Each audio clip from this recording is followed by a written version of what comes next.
श्री गुरवे नमः। नम ओं विष्णुपादाय कृष्णप्रेष्ठाय भूतले श्रीमते लोकनाथ स्वामिनिति नामिने। नम ओं विष्णुपादाय कृष्णप्रेष्ठाय भूतले श्रीमते भक्तिवेदांत स्वामिनिति नामिने। नमस्ते सारस्वते देवे गौरवाणी प्रचारिणे निर्विशेष शून्यवादी पाश्चात्य देशतारिणे। वाञ्छाकल्पतरुभ्यश्च कृपा सिन्धुभ्येव च पतितानां पावनेभ्यो वैष्णवेभ्यो नमो नमः। जय श्री कृष्ण चैतन्य प्रभु नित्यानंद श्री अद्वैत गदाधर श्रीवास आदि गौर भक्त वृंद। हरे कृष्णा कृष्णा कृष्णा हरे हरे, हरे राम राम राम हरे हरे। हरे कृष्ण। तो सभी भक्तों का आज के इस व्यास पूजा कार्यक्रम में हार्दिक स्वागत भी है और धन्यवाद भी है। श्रीमान केशव प्रभु और सभी भक्तों ने आज हमें यहाँ पर महाराज जी के विषय में कुछ शब्द कहने के लिए आमंत्रित किया। जैसे प्रभु जी बता रहे थे कि महाराज जी के गुण और महाराज जी स्वयं भी हम सभी को एक आदेश दे रहे थे, ज्ञानवान बनो, ज्ञान वृद्ध बनो। व्यक्ति एक वयोवृद्ध होता है और एक है ज्ञान वृद्ध। जब व्यक्ति शरीर से या आयु से बढ़ते जाता है तो फिर वो वयोवृद्ध होते ही रहता है, वो कभी रुकता नहीं है। मगर ज्ञान वृद्ध व्यक्ति आध्यात्मिक पिता से या आध्यात्मिक ज्ञान की प्राप्ति से ही वो ज्ञान वृद्ध होता है। जैसे महाराज जी हमेशा कहा करते थे, एक है व्यक्ति और एक है उसकी प्रकृति। व्यक्ति मतलब उस व्यक्ति के शारीरिक रूप का दर्शन, उसके हाथ पैर, उसका रंग, उसकी त्वचा। और एक है प्रकृति। प्रकृति मतलब उसके विचार, उसके आचार, उसके मानसिकता, जो लिखते हैं और कहते हैं। और यहाँ पर हम देखते हैं महाराज जी का विशेष गुण जो है वो सिर्फ कहने के लिए नहीं है, आप भक्ति करो, आप जप करो, ये नहीं है। आपनी आचरे प्रभु सबार सिखाए। स्वयं आचरण करते हुए महाराज जी अपने जीवन में सभी अलग अलग गुणों को प्रदर्शित भी कर रहे हैं। और एज अ परफेक्ट डिसाइपल, एक शिष्य के नाते, जैसे शिस्त और शिष्य, डिसिप्लिन और डिसाइपल, एक शिष्य को शिष्यत्व कैसे पालन करना है उसका एक ज्वलंत उदाहरण हम कह सकते हैं। महाराज जी की जीवनी यदि हम देखेंगे, जैसे कई बार भक्ति विनोद ठाकुर का आविर्भाव, तिरोभाव के दिन हम भक्ति विनोद ठाकुर की दिनचर्या को सुनते हैं। भक्ति विनोद ठाकुर रात में जल्दी विश्राम करते थे 8 से 10 बजे तक।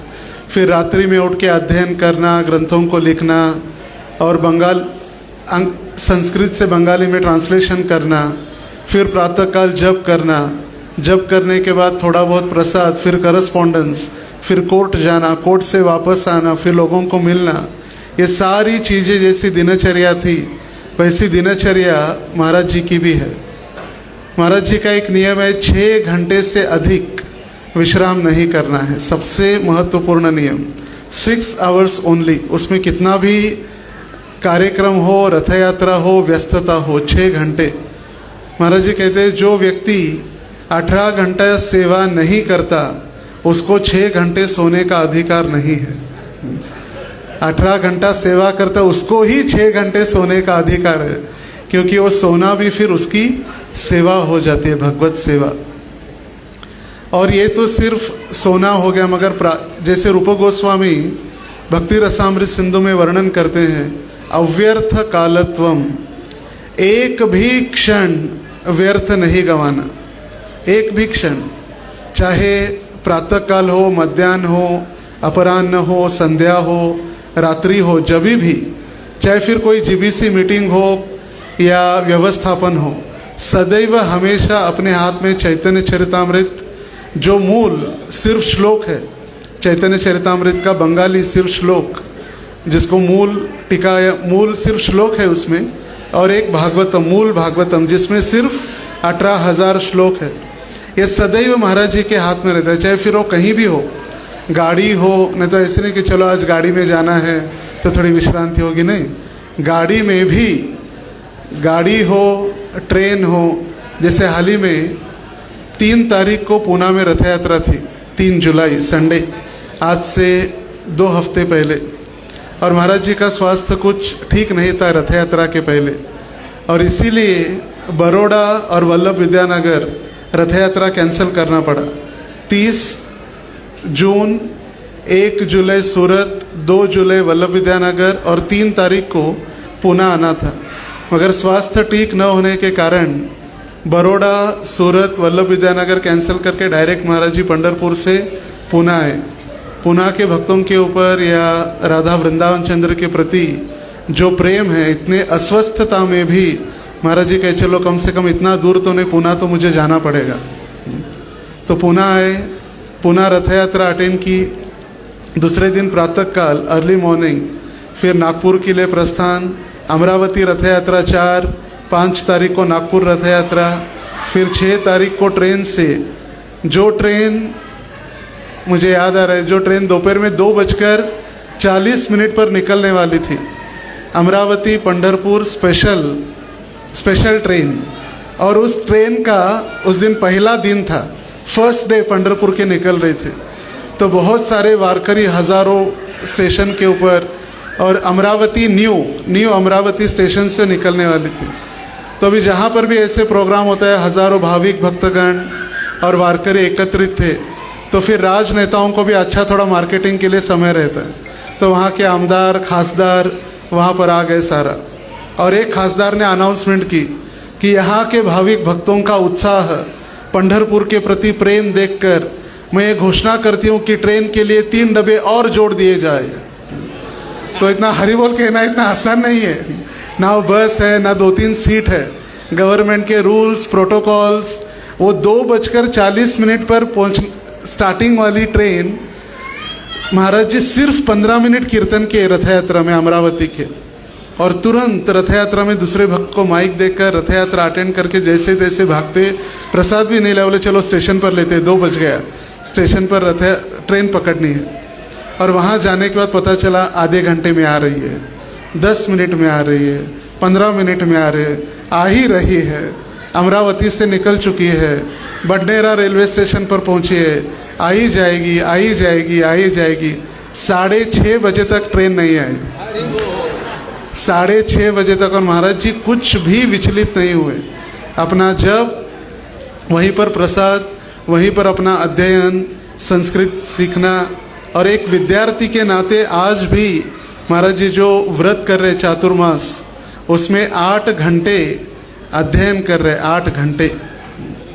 महाराज जी कह रहे थे मैं अभी बूढ़ा हो गया, 73 मेरा शरीर, मगर एक जवान 73 और उसका अगर उल्टा किया जाए 37 होता है, जो हमारा एज है 37, मगर हम उस महाराज जी के उस स्पीड को कभी पकड़ नहीं सकते। फिर वो चलने की स्पीड हो या आध्यात्मिक जीवन की स्पीड हो या अध्ययन की स्पीड हो, आचार्यों के द्वारा दिए गए संस्कृत के जो टीका और टिप्पणी है, श्रीधर स्वामी, श्री विश्वनाथ चक्रवर्ती ठाकुर और जितने भी आचार्यों के द्वारा दिए गए संस्कृत टीकाओं को पढ़ने के लिए महाराज जी स्वयं पहले संस्कृत सीखे, और अभी हर रोज़ 8 घंटे अध्ययन कर रहे एवरीडे।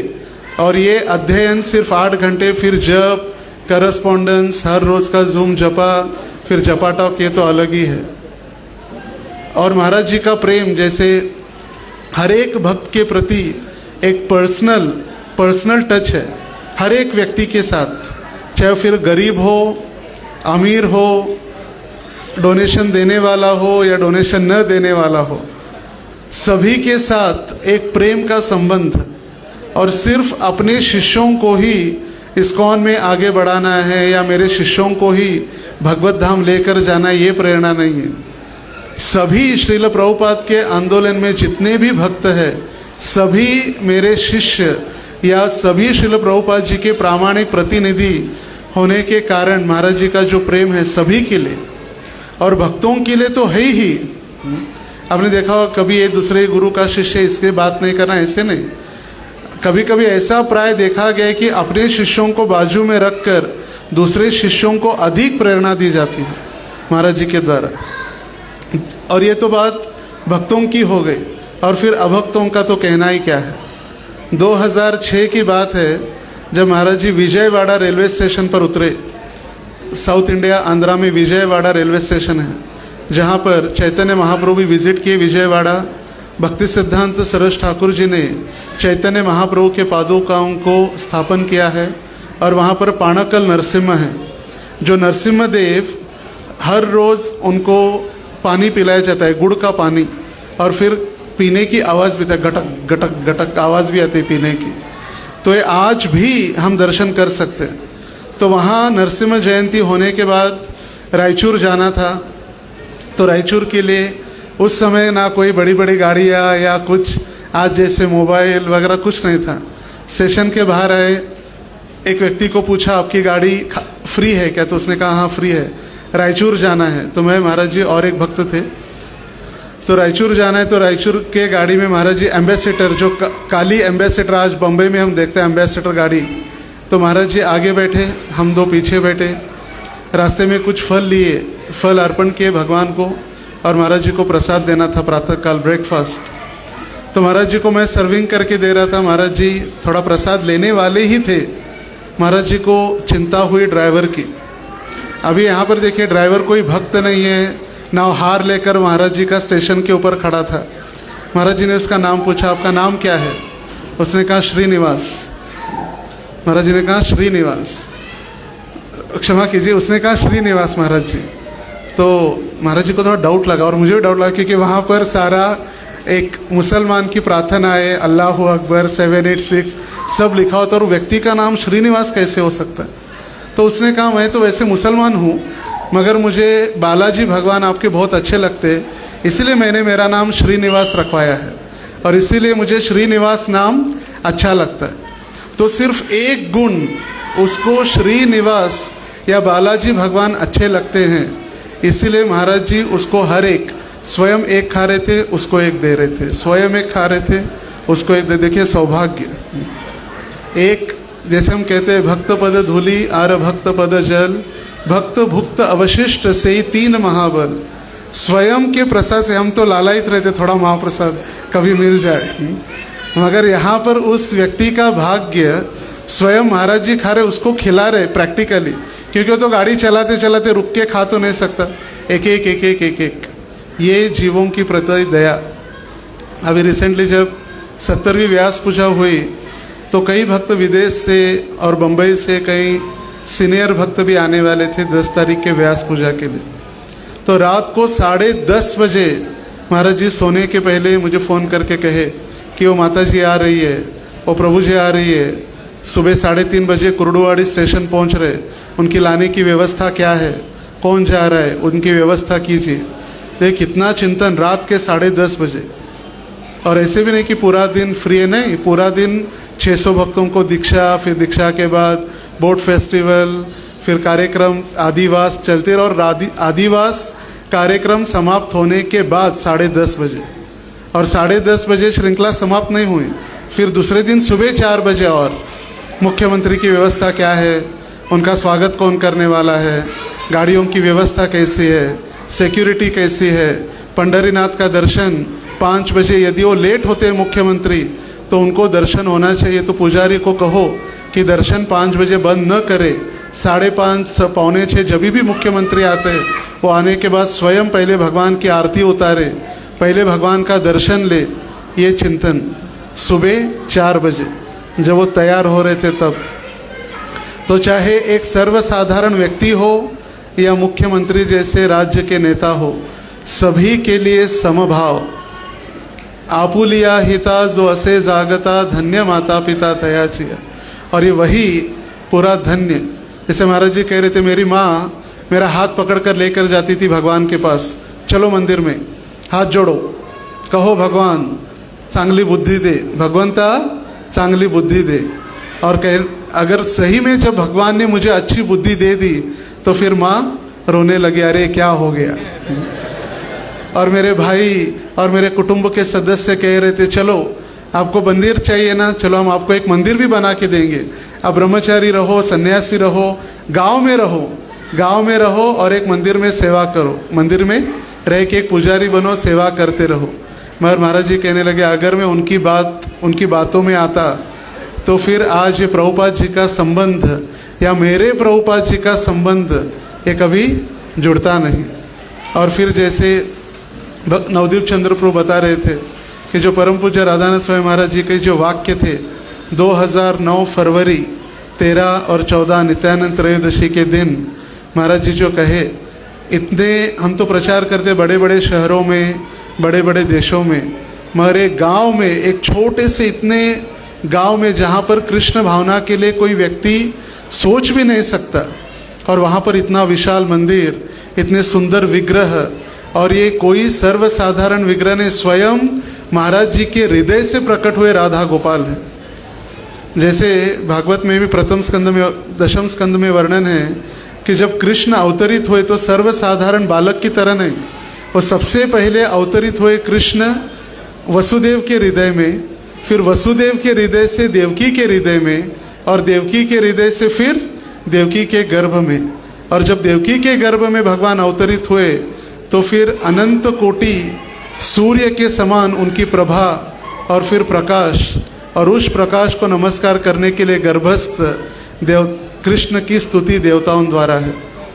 तो ऐसे अनंत गुण महाराज जी के प्रति है। हर एक, जैसे मैंने कहा, एक क्षण भी और कोई भी, एक महत्वपूर्ण बात मुझे याद आ रही है, बहुत अराउंड 98 के समय में श्रीमान श्रुति परायण प्रभु महाराज जी के निजी सेवक कुछ समय के लिए थे 98 में, और महाराज जी पंढरपुर से आरवड़े जा रहे थे। तो कभी कभी हमारे मन में भी ये प्रश्न होता है कि महाराज जी को इतना दिखता है, फिर महाराज जी कहते क्यों नहीं, महाराज जी को दिखता नहीं क्या, शिष्य लोग ऐसे करते हैं।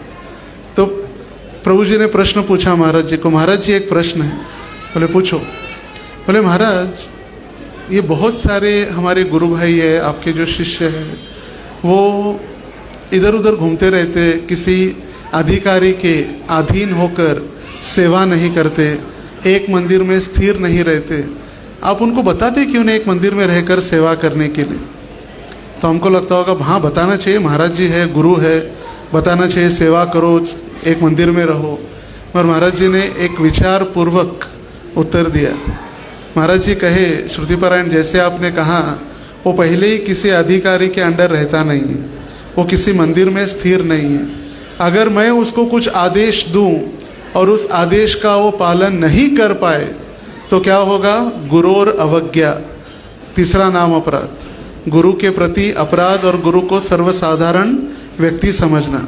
और यदि उसने मेरे प्रति अपराध किया तो जो हरि नाम ले रहा है, 16 माला जप कर रहा है, वो भी उसका रुक जाएगा, इसीलिए मैं उसको कुछ नहीं कहता। देख कितना महत्वपूर्ण उत्तर है। हमको लगता है कि क्या है, महाराज जी को बताना चाहिए, कहना चाहिए, मगर सिर्फ हमारे प्रति एक दया, या हम जो नाम ले रहे हो नाम न रुके, इसलिए कभी कभी गुरु महाराज सर्वज्ञात होकर भी कभी कभी आदेश नहीं देते। पर इसका मतलब नहीं कि गुरु अज्ञानी है। गुरु तो स्वयं, गुरु शब्द का अर्थ ही है जो हमसे अधिक जानने वाला है और एक तत्व। और श्री प्रभुपाद जी की कृपा से हमें ऐसे गुरु महाराज मिले हैं जो लोकनाथ लोके रजीवन सभी के लिए।